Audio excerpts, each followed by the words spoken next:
Bienvenue à tous, n'oubliez pas de vous abonner pour retrouver tous les jours une nouvelle vidéo résumant l'actualité automobile en quelques minutes et tous les samedis, l'intégrale de la semaine. C'est parti! 1er décembre 2024, Carlos Tavares, l'homme à qui tout réussissait, jusqu'à ce que ça ne soit plus le cas, s'est vu montrer la porte de sortie par son propre conseil d'administration. Et pas demain ou la semaine prochaine, non, tout de suite, effet immédiat. Les dirigeants de Stellantis, ce joyeux club composé notamment de John Elkann, le parrain de la famille Agnelli, Robert Peugeot, l'héritier du lion rugissant et quelques autres figures du capitalisme bien coiffées, se sont réunis dimanche pour lui annoncer la mauvaise nouvelle, ou plutôt le mettre devant le fait accompli. Mais pourquoi cette disgrâce soudaine ? Eh bien, le psychopathe de la performance, comme on le surnommait presque affectueusement, a commis une série de faux pas. Commençons par l'Amérique du Nord où les marques stars du groupe, Jeep, Chrysler, Dodge, sont devenues l'équivalent automobile d'une pizza froide, plus personne n'en voulait. Les stocks se sont accumulés à des niveaux astronomiques et les livraisons ont plongé de 18% au premier semestre. Car Carlos, en bon stratège, a décidé de faire moins de volume, plus de marge, sauf que Tesla, notamment, de l'autre côté, distribuait des ristournes comme s'il s'agissait de bonbons d'Halloween. Résultat, Stellantis s'est fait laminer. En Europe, même rengaine, les marques du groupe peinent à se défendre contre les constructeurs chinois qui arrivent avec des voitures électriques si bien faites qu'on se demande comment ils font. Pendant ce temps, les usines historiques en France et en Italie ressemblent à des antiquités poussiéreuses. Finalement, Stellantis a lancé un avertissement sur résultats en septembre. Les marges sont en chute libre, entre 5 et 7%. Un désastre pour une entreprise habituée aux deux chiffres. À partir de là, John Elkann a fait ce que toute bonne famille italienne ferait. Il a mis fin à l'aventure, proprement mais sans pitié. Carlos Tavares, l'homme qui a sauvé PSA, redressé Opel et dirigé Stellantis, est aujourd'hui sans emploi, mais rassurez-vous, Carlos Tavares ne finira pas sur le banc d'un parc à nourrir des pigeons. Avec ses 36 millions d'euros de salaire l'année dernière et des indemnités de plusieurs dizaines de millions, précise-t-on, il pourra se consoler en rachetant quelques Maserati invendus. Alors quel avenir pour Stellantis ? Donnez-moi vos avis dans les commentaires. On reste chez Stellantis, DS Automobile revient sur le devant de la scène avec un nom qui sonne fort, numéro 8. Oui, ne l'appelez pas DS8, ce crossover haut de gamme veut jouer dans la cour des grands en s'inspirant directement du célèbre numéro 5 de Chanel, rien que ça.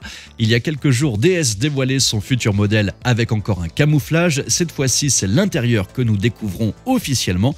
C'est du pur DS, un design minimaliste mais travaillé, un volant à 4 branches qui ne passera pas inaperçu et 2 écrans numériques, dont une dalle centrale format XXL, le tout habillé d'une sellerie qui évoque la suédine.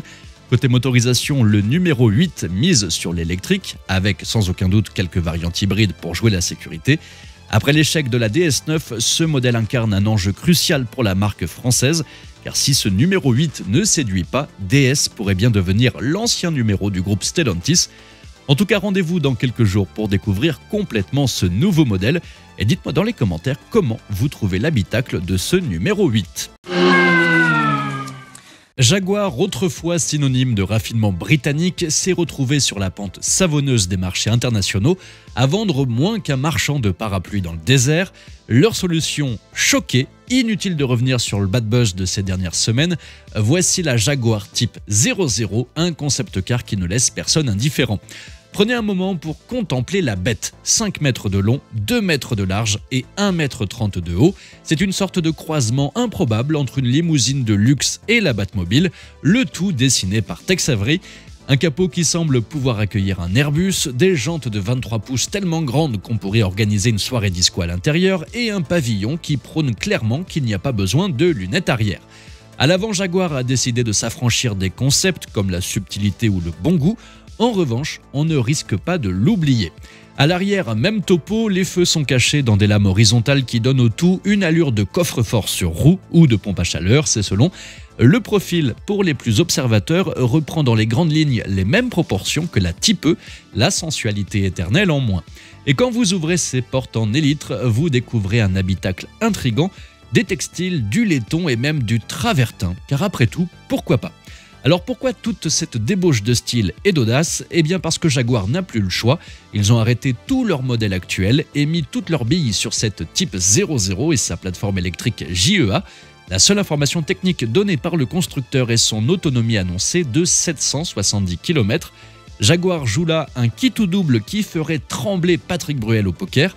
La Type 00 doit prouver que le pari fou du 100% électrique au style déconcertant vaut la peine. Alors cette Jaguar est-elle une fusée prête à atteindre les étoiles ou bien un boulet de canon destiné à finir dans le décor? La réponse à la fin de l'année prochaine lors de son lancement. Passons maintenant au plus gros bid de vente automobile du mois dernier.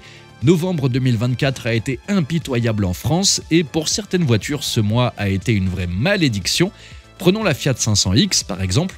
À votre avis, combien y a-t-il eu de ventes en novembre? 300? 200? 50? Non, c'est beaucoup moins, c'est 0. En novembre 2023, elle s'était tout de même vendue à 133 exemplaires en France. Pas un chiffre mirobolant, mais 133 personnes avaient décidé qu'une Fiat 500 gonflée aux stéroïdes était leur future voiture. Et cette année, personne. Pas une seule de vendue et Fiat a même réussi l'exploit de vendre également aucune 500 cabriolet. Mais Fiat n'est pas seul dans cette débâcle, c'est une véritable orgie de zéro. Toyota par exemple a passé un mois que l'on pourrait qualifier de catastrophique. La Supra, rien, pas une vente. Le Land Cruiser, ce monstre de robustesse et d'aventure, lui non plus. Et que dire de la Toyota Mirai, ce bijou à hydrogène censé révolutionner le monde?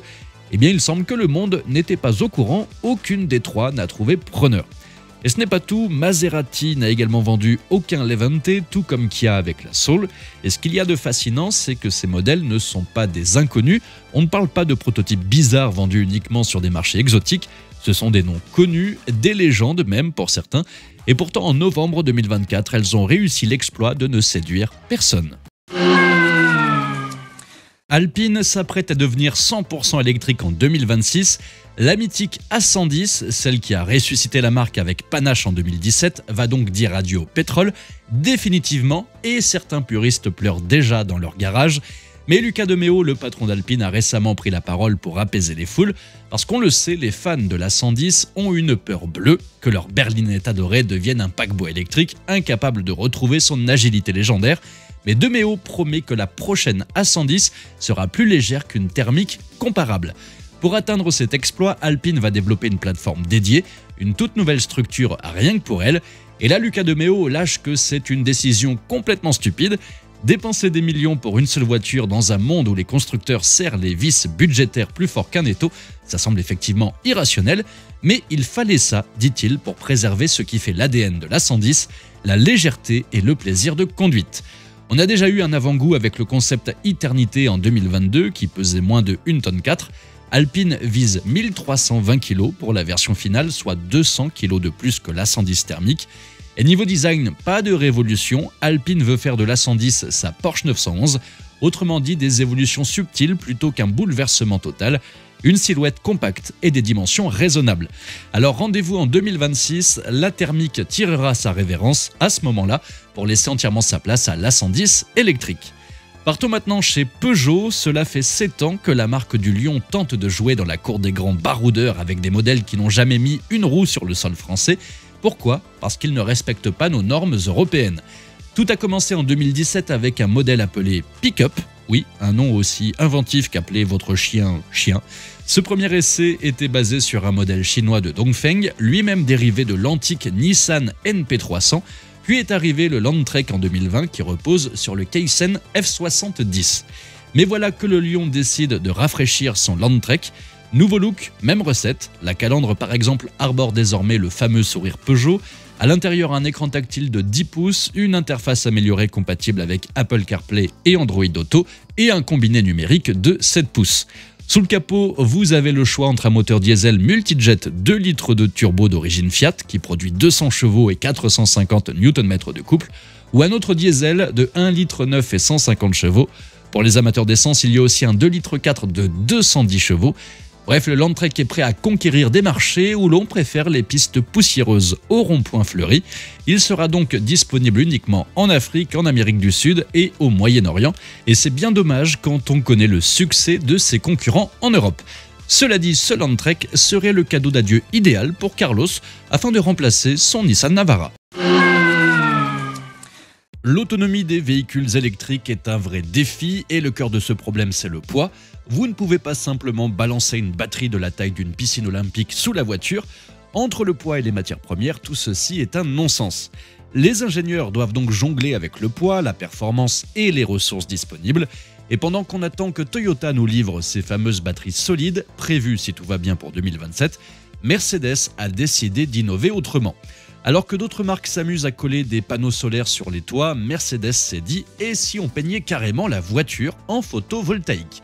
Voilà donc la Solar Coating, une peinture solaire révolutionnaire. Imaginez une carrosserie entière qui capte la lumière du soleil, la transforme en électricité, et tout ça avec une pellicule ultra fine de 5 micromètres. Le rendement serait de 20% et surtout, cela n'ajoute qu'une poignée de grammes au véhicule. Mercedes nous assure aussi que cette peinture est écologique, pas de terres rares, pas de silicium, pas de substances toxiques. Elle se recycle facilement et coûte moins cher à produire que des panneaux solaires classiques. C'est presque trop beau pour être vrai, mais attendez, ça devient encore mieux. Prenons un SUV comme le QS. Avec 11 mètres carrés de cette peinture magique, vous pourriez produire suffisamment d'énergie pour parcourir 12 000 km par an. Et si vous pensez que cette technologie ne fonctionne que sous le soleil californien ou sur la côte d'Azur, détrompez-vous. Mercedes jure que même dans le gris et pluvieux Stuttgart, où le soleil est plus rare qu'un Premier ministre en France, cette peinture pourrait couvrir jusqu'à 62% des trajets quotidiens moyens. Alors tout est parfait, et bien presque, parce que si vous froissez cette belle carrosserie, réparer cette peinture ne sera pas aussi simple que de passer un coup de polish, mais on peut saluer Mercedes, car personnellement j'aime beaucoup l'idée. Et vous, vous en pensez quoi? Dites-moi ça dans les commentaires. Parlons maintenant de Franco Sbarro, l'homme qui regarde une voiture et se dit « oui, mais est-ce qu'on peut y mettre un moteur de fusée ?»